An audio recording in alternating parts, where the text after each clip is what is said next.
Assalamualaikum warahmatullahi wabarakatuh. Perkenalkan, nama saya Indah Rofifah, NPM 17 14 15 10 10, mahasiswi jurusan Kehutanan Fakultas Pertanian Universitas Lampung.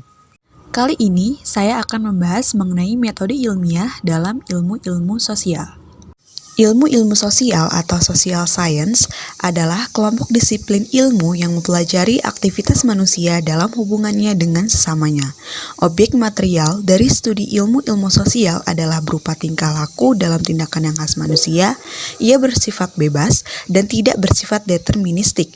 Ia mengandung pilihan, tanggung jawab, makna, pernyataan, privat dan internal, konvensi, motif, dan sebagainya. Secara umum, kelompok disiplin ilmu-ilmu sosial diantaranya sosiologi, antropologi, ilmu geografi, ilmu sejarah, ilmu ekonomi, ilmu politik, dan psikologi. Menurut Rickman dalam tim dosen filsafat ilmu UGM tahun 2007, metode ilmiah dalam ilmu-ilmu sosial meliputi hal-hal yang diperbuat manusia dalam dunianya dan yang dipikirkan dalam dunia tersebut. Ilmu-ilmu sosial mempunyai karakteristik normatif teleologis dengan metode linier dan analisisnya untuk menemukan arti, nilai, dan tujuan.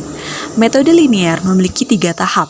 Tahap pertama yaitu persepsi, adalah penangkapan data melalui indera. Persepsi sebagai konstruk dalam ilmu-ilmu sosial tidak semudah ilmu-ilmu alam, karena gejala sosial lebih bervariasi dibandingkan dengan gejala fisik. Yang kedua, konsepsi, yaitu pengolahan data dan penyusunannya dalam suatu sistem. Konsepsi yang ingin dicapai dari ilmu-ilmu sosial adalah mendapatkan pengertian yang mendalam dari gejala-gejala yang sedang diselidiki berdasarkan partisipasi dari peneliti. Dan yang ketiga yaitu prediksi, adalah penyimpulan dan sekaligus peramalan. Ilmu-ilmu sosial yang akan dibahas pertama kali yaitu sosiologi. Metode ilmiah yang umum dipakai para sosiolog diantaranya yang pertama, metode survei. Metode survei adalah cara untuk memperoleh data dari populasi yang relatif besar untuk menentukan keadaan, karakteristik, pendapat, dan populasi sekarang yang berkenaan dengan satu variabel atau lebih. Kedua, metode explanatory. Metode ini merupakan bagian dari metode empiris. Metode explanatory menekankan pada upaya menjawab mengapa dan bagaimana. Ketiga, metode fungsionalisme. Metode ini bertujuan untuk meneliti fungsi lembaga-lembaga kemasyarakatan dan struktur sosial dalam masyarakat. Keempat, metode deskriptif. Metode deskriptif adalah suatu metode yang berupaya untuk mengungkapkan pengejaran atau pelecakan pengetahuan. Yang kelima, metode historis komparatif. Metode ini menekankan pada analisis peristiwa-peristiwa masa silam untuk merumuskan prinsip-prinsip umum yang kemudian digabungkan dengan metode komparatif. Dan metode terakhir yaitu metode studi kasus.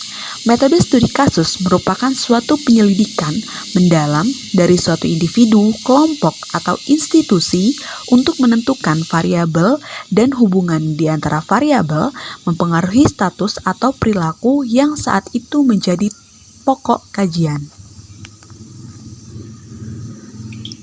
Ilmu sosial kedua yaitu antropologi. Dalam antropologi dapat dilakukan secara statistik, baik dilakukan untuk mengukur pengaruh maupun korelasi antar variabel penelitian dan dapat juga dilakukan secara kualitatif. Dalam ilmu antropologi dilakukan 2 pendekatan, yaitu pendekatan kualitatif dan pendekatan kuantitatif menggunakan metode komparatif, deskriptif, studi kasus, etnografi, dan survei. Tetapi metode yang paling umum dipakai yaitu metode komparatif. Metode komparatif merupakan metode yang mencabut unsur-unsur kebudayaan dari konteks masyarakat yang hidup dan dibandingkan sebanyak mungkin dengan unsur-unsur dan aspek-aspek suatu kebudayaan. Ilmu sosial yang ketiga yaitu ilmu geografi. Terdapat 3 pendekatan yang sering digunakan dalam ilmu geografi, yaitu pendekatan analisis keruangan, analisis ekologi, dan analisis kompleks wilayah dengan menggunakan 3 metode. Metode yang pertama yaitu metode deskriptif. Metode ini untuk mendapatkan penjelasan baik yang bersifat alamiah maupun insaniah dengan mengungkapkan karakteristik eksploratif, hubungan fungsional, dan dampak dari suatu fenomena atau peristiwa. Metode yang kedua yaitu metode eksperimen dan korelasi. Metode ini berkaitan dengan justifikasi, keyakinan pada keteraturan statistik yang merupakan bukti adanya hubungan sebab akibat empiris. Dan yang ketiga yaitu metode ex post facto. Metode ini untuk melihat dan mengkaji hubungan antara dua variabel atau lebih di mana variabel yang dikaji telah terjadi sebelumnya atau tidak diberi perlakuan khusus.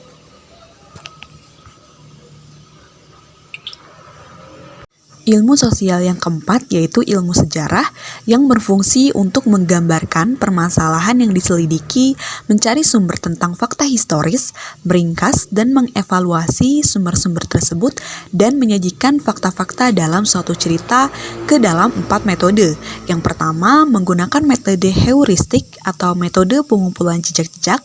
Metode kedua yaitu kritik dan analisis sumber yang berasal dari kritik sejarah internal dan eksternal. Yang ketiga, interpretasi fakta, dan yang keempat, melalui penulisan sejarah atau historiografi. Ilmu sosial selanjutnya yaitu ilmu ekonomi yang berfungsi untuk memenuhi kebutuhan yang bersifat tidak terbatas dengan alat pemenuhan kebutuhan barang dan jasa yang terbatas pula dengan menggunakan 4 metode. Metode yang pertama yaitu metode induktif. Metode ini bertujuan untuk mendapatkan sesuatu keputusan yang dilakukan dengan mengumpulkan semua data informasi yang ada dalam realita kehidupan. Metode yang kedua yaitu metode deduktif yang berusaha menetapkan cara pemecahan masalah sesuai dengan acuan prinsip hukum yang ada dalam ilmu ekonomi. Metode yang ketiga yaitu metode matematika yang digunakan untuk memecahkan masalah-masalah ekonomi dengan cara pemecahan soal-soal matematis. Dan metode terakhir yaitu metode statistika yang digunakan untuk bahan menentukan cara yang tepat dalam mengatasi masalah-masalah ekonomi dengan cara pengumpulan sampai penyajian data dalam bentuk angka-angka secara statistik. Ilmu sosial selanjutnya yaitu psikologi dengan menggunakan 5 metode. Metode yang pertama yaitu metode eksperimen yang menekankan pada pengkajian setiap variabel, baik variabel bebas dan terikat dengan memberikan pelakuan terhadap kelompok eksperimen, kemudian diukur pengaruhnya perlakuan tersebut. Metode yang kedua yaitu metode pengamatan yang dilakukan untuk mengamati sampel penelitian baik perilaku binatang maupun manusia yang merupakan titik tolak psikologi. Metode yang ketiga yaitu metode survei, digunakan untuk mendapatkan data secara langsung melalui wawancara atau kuesioner dengan sejumlah sampel yang banyak. Metode yang keempat yaitu metode tes, yang dilakukan untuk mengukur segala jenis kemampuan, minat, sikap, dan hasil kerja. Dan metode yang terakhir yaitu metode riwayat hidup, dimaksudkan untuk mengungkapkan kasus-kasus yang ditelaah sesuai dengan kebutuhan penelitian.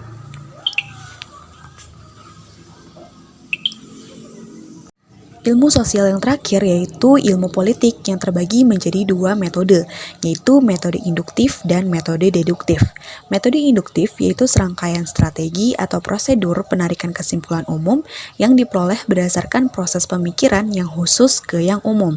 Sedangkan metode deduktif merupakan serangkaian strategi atau prosedur penarikan kesimpulan untuk yang diperoleh berdasarkan proses pemikiran yang umum ke yang khusus. Untuk metode deduktif ini dibagi kembali menjadi 5 metode. Yang pertama ada metode deskriptif, yaitu prosedur pengkajian masalah-masalah politik untuk memberikan gambaran terhadap kenyataan yang ada sekarang secara akurat. Yang kedua, metode analisis, yaitu penelaahan secara mendalam terhadap masalah-masalah politik yang disusun secara sistematis dengan memperlihatkan hubungan fakta satu dengan yang lainnya. Metode selanjutnya yaitu metode evaluatif, yaitu serangkaian usaha penelaahan fenomena politik yang bersifat menentukan terhadap fakta yang dikumpulkan dengan dasar pada norma-norma atau ide-ide yang abstrak. Metode selanjutnya yaitu metode klasifikasi, yaitu untuk menggolongkan objek-objek secara teratur yang masing-masing menunjukkan hubungan timbal balik. Metode yang terakhir yaitu metode perbandingan, yaitu metode kajian politik yang menitik beratkan pada studi persamaan dan perbedaan atas dua objek yang dikaji dengan maksud untuk memperdalam suatu keilmuan. Untuk metode alternatif penelitian ilmu sosial dibagi menjadi 3. Yang pertama yaitu autoetnografi, yang kedua jurnalisme sastrawi, yang ketiga design based research atau yang disebut dengan DBR. Metode yang pertama yaitu autoetnografi. Dalam autoetnografi ini, peneliti menghubungkan pengalaman dan pengetahuannya dengan konteks budaya dan fenomena sosial yang dialami selama berinteraksi dengan anggota masyarakat ataupun kelompok dari budaya yang sedang ditelusuri. Refleksi peneliti dilakukan dengan menggunakan ingatan tentang pengalaman berbicara dengan anggota, kelompok atau masyarakat, menelusuri teks baik berupa gambar, jurnal, dan rekaman, termasuk mempelajari arsip dan artefak. Data yang nantinya diperoleh dari bahan tersebut kemudian disajikan secara deskriptif, interpretatif, dan self-critical, atau refleksi dan evaluasi terhadap diri sendiri. Metode autoetnografi dalam penelitian ilmu sosial dapat digunakan untuk mengumpulkan informasi mendalam mengenai hal-hal sebagai berikut. Yang pertama, kesan dan pengalaman pribadi peneliti selama menjadi bagian dari kebudayaan masyarakat. Yang kedua, hubungan sosial yang dialami dan berkembang antara peneliti dengan anggota kelompok atau warga masyarakat. Yang ketiga, pandangan dan pendapat masyarakat setempat yang diutarakan kepada peneliti. Dan yang terakhir, benda dan non-benda yang dihasilkan oleh peneliti dan warga masyarakat berhubungan dengan relasi sosial yang sedang diteliti. Metode selanjutnya yaitu jurnalisme sastrawi. Jurnalisme sastrawi merupakan tulisan non-fiksi dan dapat pula menjadi salah satu alternatif bagi penelitian ilmu-ilmu sosial. Penelitian ini dapat dilakukan dengan menelusuri dokumen dan artefak bersejarah, wawancara intensif dan mendalam, refleksi pengalaman tokoh dengan pengetahuan penulis, dan interpretasi terhadap masalah-masalah sosial dan politik yang dialami oleh orang-orang kebanyakan di dalam masyarakat. Metode yang terakhir yaitu design based research atau yang disebut dengan DBR.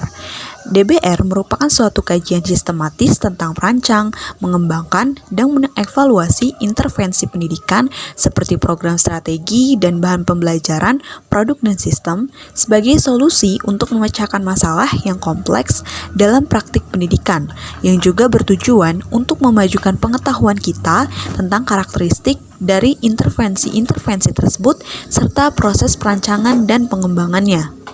Terdapat beberapa tahapan dalam penelitian design based research atau yang disebut dengan DBR.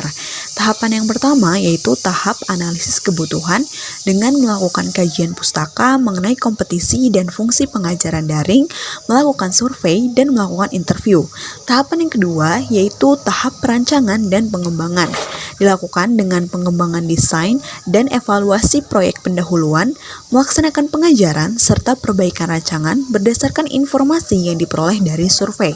Tahapan yang ketiga yaitu tahap evaluasi dan refleksi dengan melakukan penyebaran kuesioner, melakukan diskusi fokus grup secara daring, serta melakukan observasi.